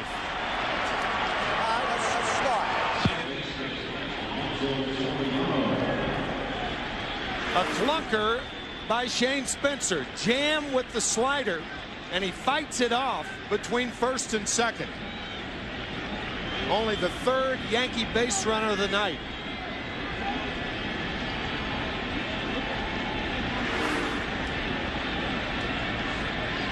So Spencer's aboard and Soriano will back. The rookie has struck out twice. It's in the 3rd, once in the 5th. And Miller, a good play to keep that at the plate.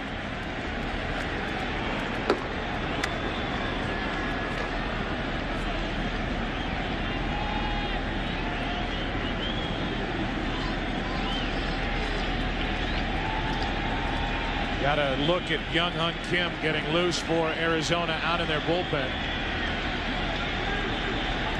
In case the Yankees start putting together a rally here in the 8th. 1 ball, 1 strike on Soriano. But as you see with Soriano fouling the ball off the other way, that's a good sign for Bob Brenly. Scott Brocious on deck.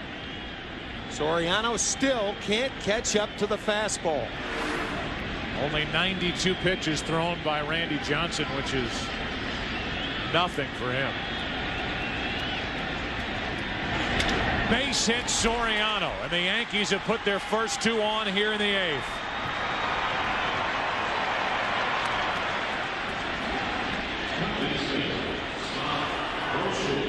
So 2 on with nobody out, and Brocious coming up. Fastball lowered about mid-thigh high, hammered into left field. That's the best ball the Yankees have hit tonight.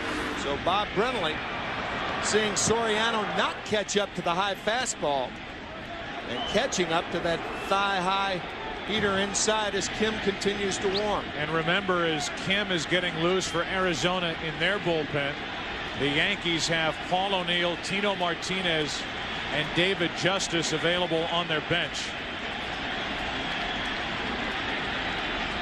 That's why Luis Sojo is on the on-deck circle as a decoy.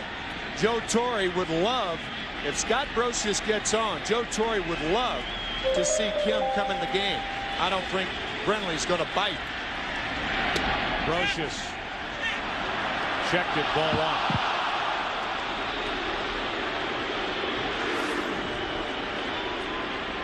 Sweeping slider, he held up. A leadoff hit by Spencer, followed by a hit by Soriano.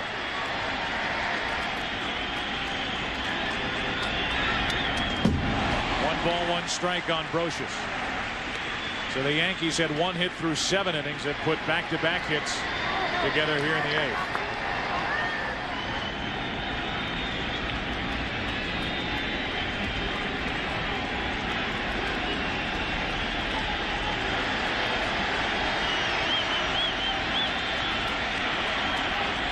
For the first time, the Yankees have 2 on in 1 inning. Off the end of the bat right side, and that will get out of play for strike 2. Randy Johnson, a pitcher that takes a lot of pride in not only starting, but also stopping his games. 79 complete games for his career.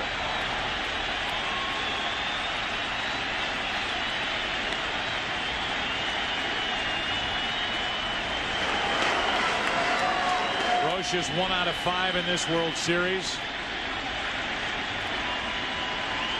A .391 career hitter in World Series play coming into last night's game.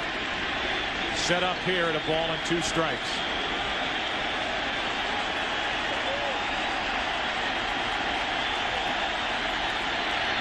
One out.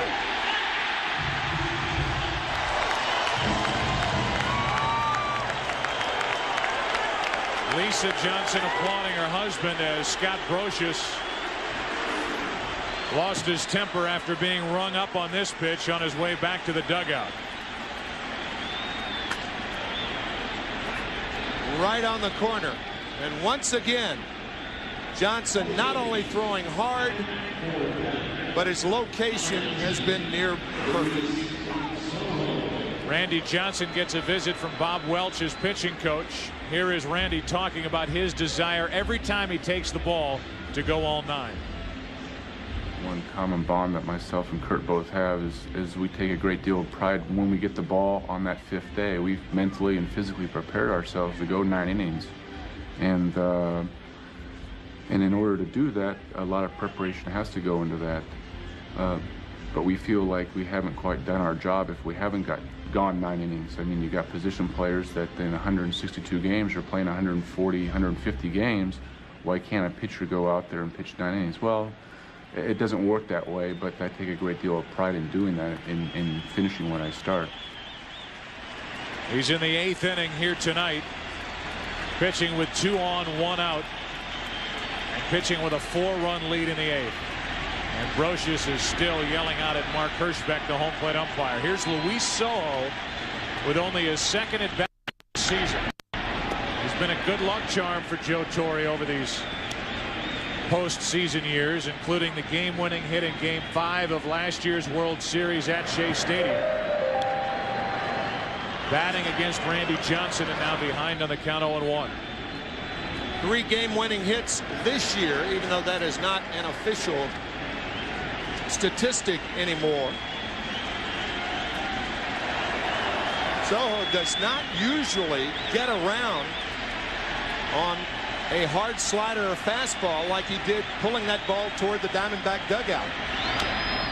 Luis Sojo is up for the 2nd time in this postseason. You go back to last year, the Game 5 in the end World Series winning hit. Getting Al Leiter, and these are all the game-winning hits this season that Sojo has put together for Joe Torre, and it is the reason that he is active and on the roster. Bobby Valentine, the Mets manager, part of the Roberto Clemente Award presentation to the city of New York prior to tonight's game. Watching as Sojo waits for an 0-2 pitch.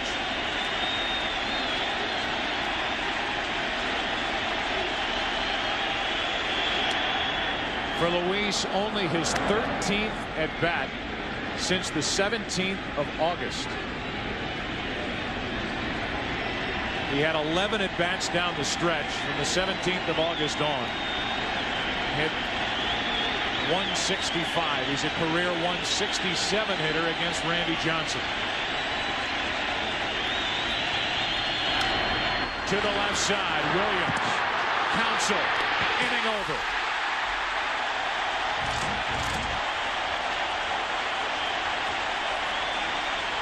No magic in that Soho bat tonight.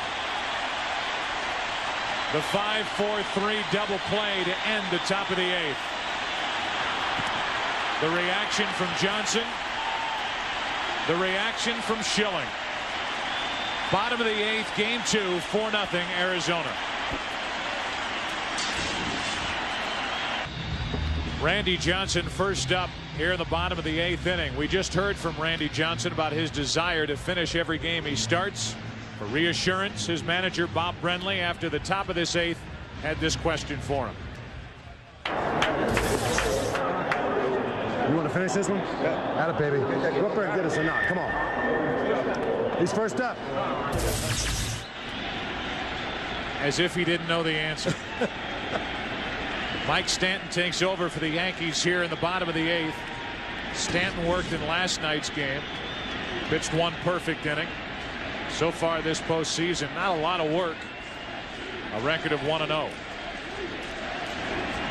Johnson 0 for 2 at the plate.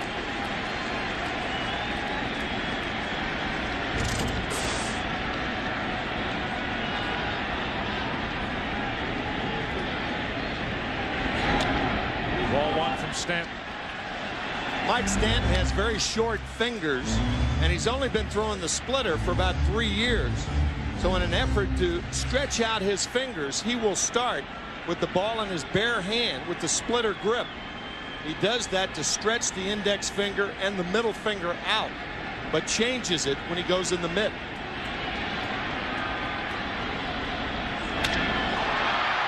Johnson puts it in play. 1 out. And Randy Johnson ought to get a nice ovation heading back to the dugout after that ground out, the first out here in the bottom of the 8th.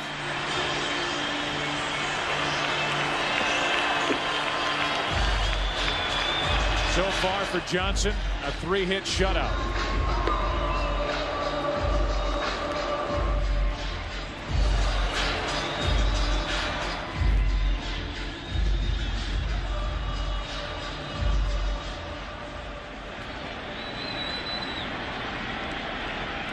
One out. Here's Womack.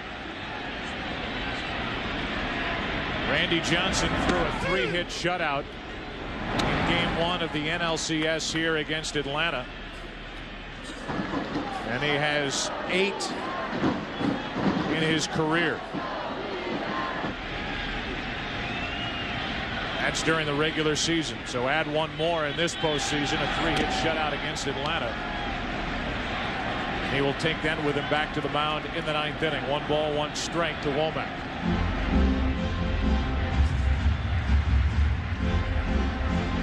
Of course, the Yankees had not scored a run, but that double play ball hit to Scott Brocious in the bottom of the 7th inning. The ramifications of that, they don't complete the double play. And then Batista's ball off Andy Pettitte. You don't know what is going to happen if he's pitching from the windup.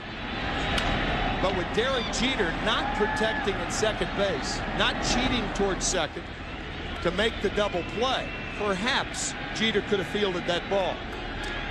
And then Andy Pettitte and the Yankees are out of the inning. It's still a 1-0 ball game.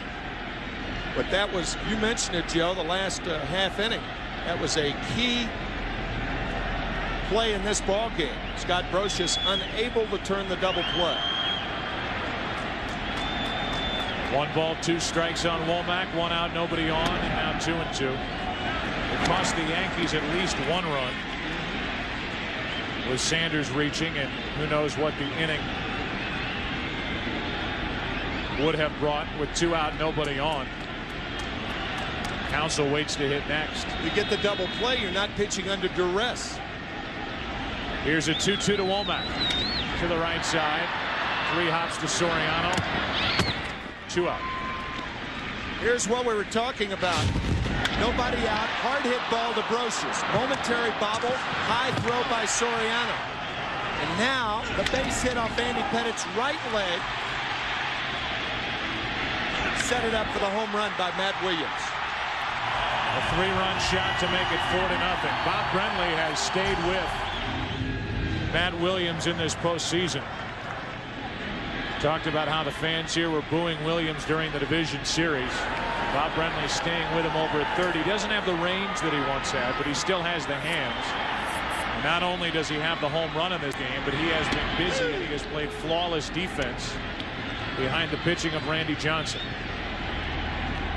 Counsell hitless tonight. Matt Williams, a player who as a minor leaguer learned how to field ground balls by strapping ping pong paddles to his hands, receiving ground balls to soften the hands, give with the ground ball, and it's turned him into a 4-time Gold Glove award-winning infielder. He signed as a shortstop off the campus of UNLV.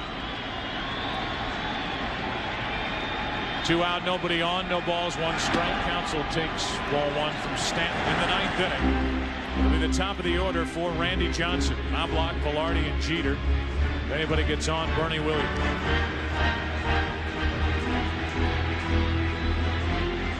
By the way, with a home run, Matt Williams becomes the first player to hit a home run in the World Series with 3 different teams.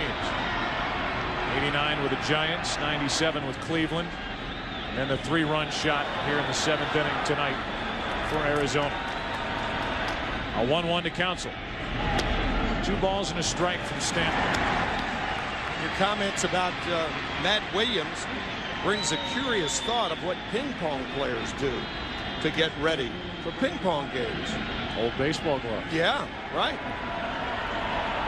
Makes sense. 2 balls and a strike on Counsell. Struck out twice and grounded out. Slicing down the left field line. Knobloch is not going to be able to get there. Foul, 2-2.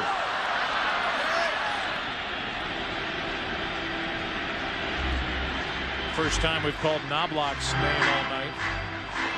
Bernie Williams hasn't made a catch in center.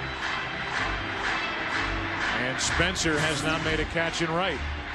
The Game 3 starters, Brian Anderson and Roger Clemens. First start in the World Series for Brian Anderson, but he was busy for Cleveland back in '97 in the World Series against Florida. That's Game 3 of the World Series Tuesday at 8 Eastern, 5 Pacific here on Fox.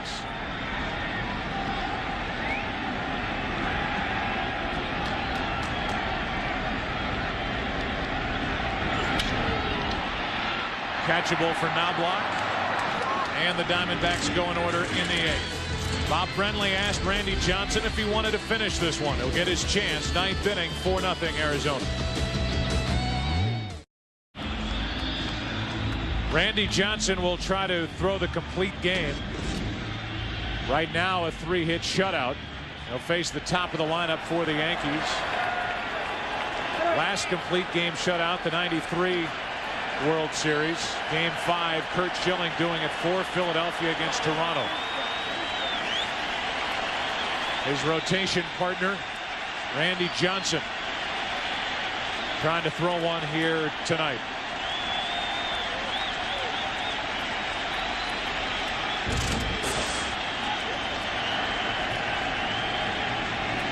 Knobloch is 0 for 3 with a strikeout.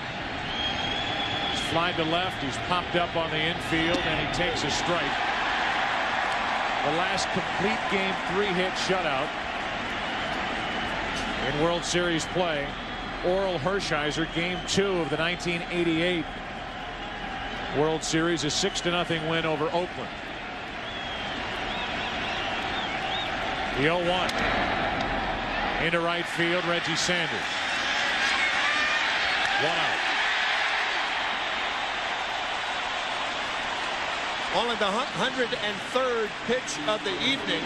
Jerry Colangelo, the managing general partner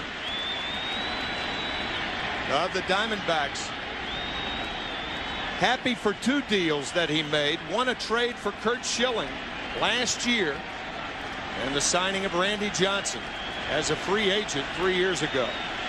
Here is Randy Velarde, hitless plus a walk. Strike one.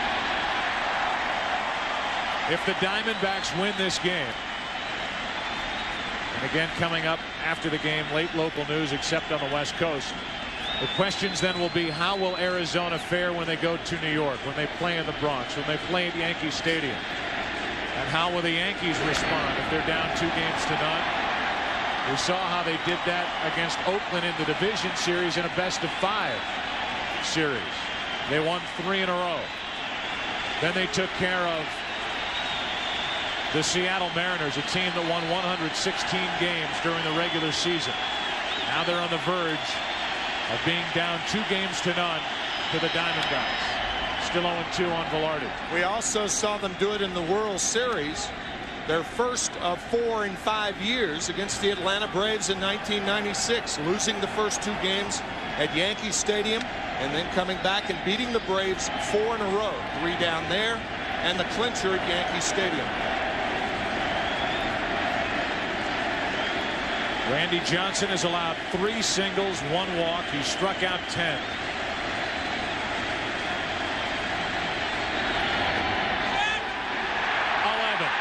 Two out.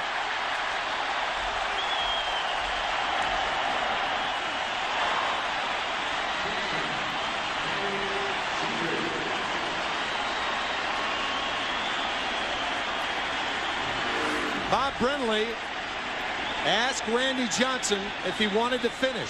Well, he's 1 out away. Velarde in the lineup because of his success in years gone by against Johnson. 0 for 3.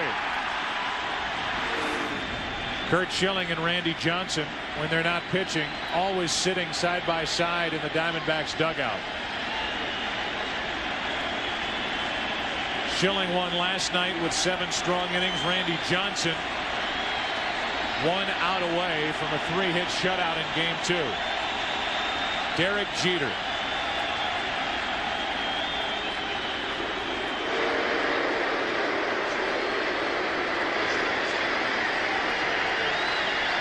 We will attempt to stay here for interviews after this game as Jeter takes ball 1.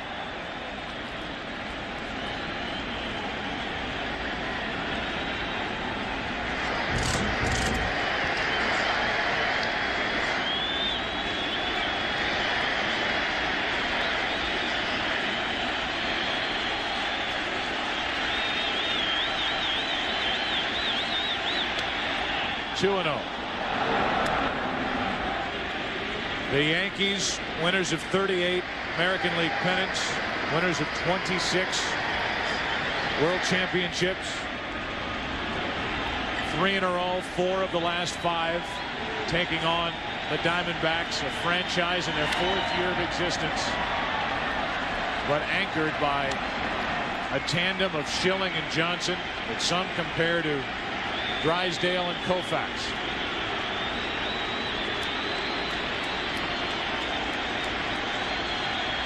Came on the air talking about the old and the new. The old being the Yankees, the new being the Diamondbacks, and the new 1 out away from going up 2-0.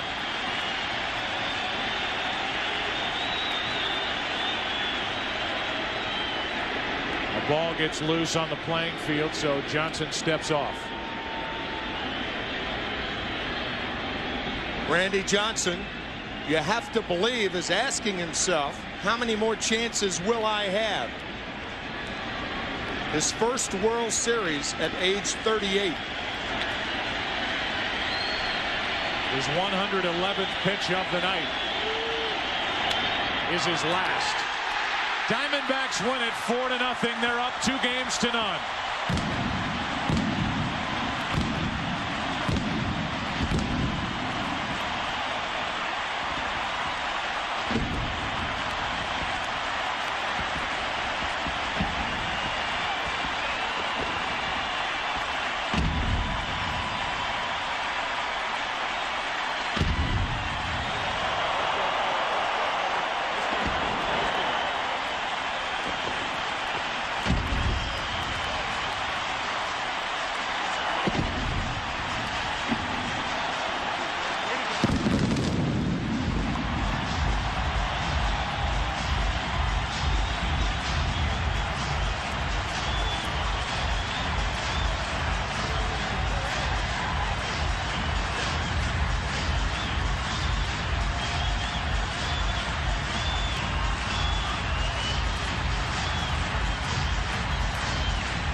The Arizona Diamondbacks, boasting the best pitching tandem in the game, turned to Schilling in game 1. 7 innings, 1 run, 3 hits. They turned to Randy Johnson in game 2. 9 innings, no runs on 3 hits. Some thought that Bob Brenly should hold Randy Johnson for game 3 at Yankee Stadium. He wanted to go with his 2 best. Here in games 1 and 2, he goes to Johnson tonight. That worked, and we go to Jeannie Zelasco down on the field. And thank you, Joe. Yes, I am with Randy Johnson. I know Curt Schilling gave you a 1-0 lead in this series, took some of the pressure off, but truly from the beginning, you seemed focused. This is a World Series game, and it didn't seem to faze you. Well, I also knew that we weren't going to probably get 9 runs today either, so I knew that I was going to have to pitch a good game, especially against Andy Pettitte. 11 strikeouts, 11 ground ball outs. I can go on here. A complete game shutout. It seemed the better Andy Pettitte pitched, the better you pitched. Well, he's been here a lot more than I have been. He's been more successful in postseason than I have been. They got me a run early, and I just had to preserve it. You got the fastball working early. You were getting the calls at the plate. Was there a moment at all that you could relax out there? I'm sorry? A moment at all that you could relax out there? Yeah, after Matty hit the 3-run home run. A little bit of breathing room out there. Did you use Moyer's cheat sheet at all? Did he help you? Did you use Jamie Moyer's cheat sheet at all? His scouting report? I threw a few changeups tonight, yeah. Thanks, Jamie. Yeah, thank you very much. Of course, a win-win situation for Brenly, guys, because he gets 2 W's on the board, and Randy Johnson just over 100 pitches. Joe? But we know, we said it last night, we'll say it again, the Yankees will not panic, and they are anxious to get back to New York and Yankee Stadium. But tonight, it was Arizona, it was Randy Johnson, all 11 strikeouts. Knobloch and Jeter, Bernie Williams, Jorge Posada, Soriano, Roches, Pettitte, Spencer, Soriano, Roches. Sound familiar? Velarde. Final pitch of the night, soft line drive to second, and the game was over. 111 pitches on the night, a 4-0, 3-hit shutout win for the Arizona Diamondbacks, and Randy